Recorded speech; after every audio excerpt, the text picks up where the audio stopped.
నామా నాగేశ్వరరావు ఖమ్మం జిల్లాకు చెందిన రైతు బిడ్డ. 2 సార్లు ఖమ్మం ఎంపీగా చేసిన, రాజకీయంగా కీలక స్థానంలో ఉన్న ఓలాలను ఆయన ఎప్పుడూ మర్చిపోలేదు.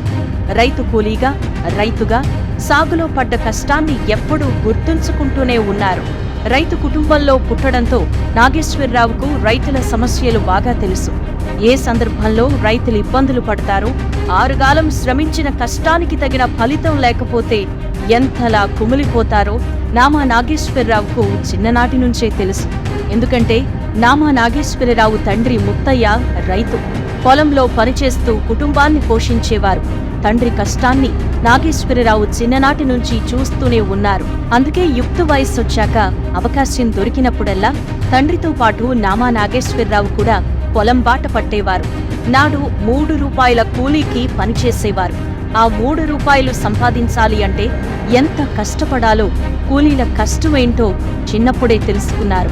ప్రస్తుతం ఎంపీ స్థాయికి ఎదిగినా ఆయనకు రైతులంటే ప్రేమ, రైతు కూలీలంటే మక్కువ.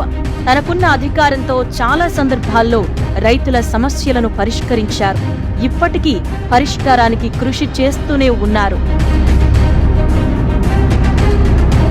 లాక్డౌన్ సమయంలో రాష్ట్రంలో 9 లక్షల టన్నుల మొక్కజొన్నను రైతుల నుంచి కొనుగోలు చేయటంలో నామా పాత్ర కూడా ఉంది.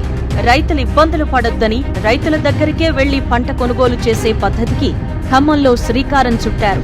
మనం రైతుల్ని బతికించుకోవాలి, రైతులతో మనం ఉండాలి, రైతు రాజ్యం కావాలి అని నమ్మే నామా నాగేశ్వరరావు తెలంగాణ రైతులకు అండగా ఉన్నారు.